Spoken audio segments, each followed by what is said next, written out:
Jhin, Act 2. The gun in his hand was simply a tool, but a perfectly crafted one. Gold type was inlaid in the blackish-green metal. It spelled the smith's name. The details spoke of its creator's pride and confidence. It was not a Peltovian weapon, those gaudy things that attempt to function with the minuscule amounts of magic available in those lands. This gun was made by true Forge Master. Magic pulsed from its bronze Ionian heart. He wiped the gun's stock a fourth time. He couldn't be sure it was clean until he wiped it down 4 times. It didn't matter that he hadn't used it. It didn't matter that he was only going to stow it in the bag under the bed.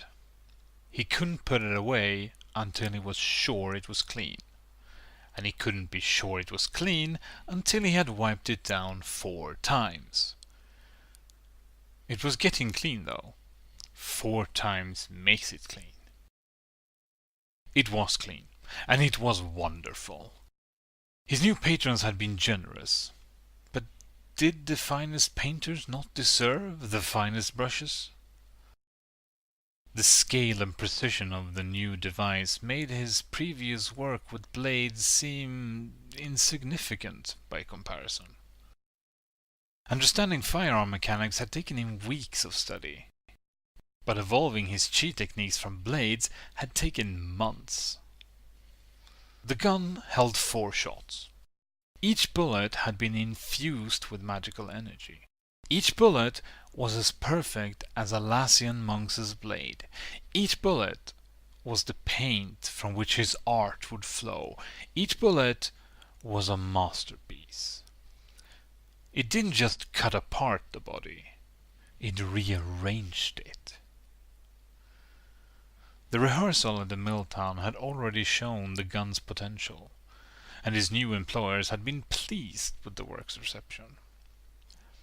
He had finished polishing it, but with the gun in his right hand, the temptation was too great. He knew he shouldn't, but he unpacked the black eel-skin bodysuit. He drew the fingertips of his left hand across the slick surface of the clothes. The feel of the skin's oily surface quickened his breath. He picked up the tight leather mask, then, unable to help himself, slid it over his face. It covered his right eye and mouth. It constricted his breathing, removed his depth perception. Delightful. He was putting on the shoulder armor when the bells he'd hidden on the steps leading up to his room sounded. He quickly folded up the weapon and removed the mask. "Hello?" the maid asked through the door. The lilt in her voice hinted to an upbringing far south of this town. "You did what I asked?" he said. "Yes, sir. A white lantern every 4 yards, a red lantern every 16. "Then I can begin," Jhin said, as he swung open the door to his room. The woman's eyes widened as he exited the room. Jhin was well aware of how he looked. Normally it elicited pangs of self-conscious loathing, but today was a performance day. Today Jhin cut a slender, elegant figure as he walked out with a cane. He was hunched, and his cloak seemed to cover some huge deformity on his shoulder. But a jaunty stride belied this. He forcefully tapped the cane ahead of him as he marched toward the window. He tapped the frame rhythmically. 3 beats, then a 4th.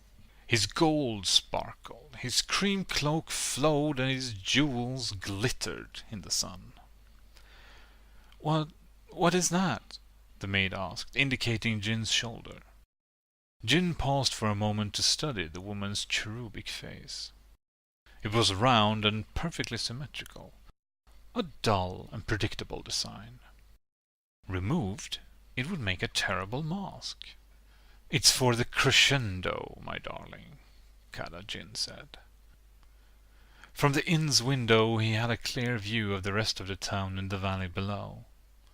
His performance had to be wonderful. But there was still so much work to do.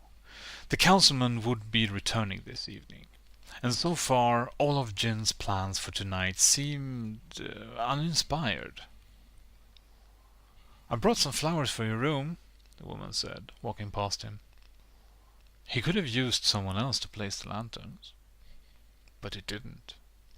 He could have changed clothes before he opened his door, but he didn't. Now she had seen Kala Jhin in his finery. The inspiration he needed was so obvious now, so preordained. There was never a choice. There was no escaping the art. He would have to make this maid's face more interesting.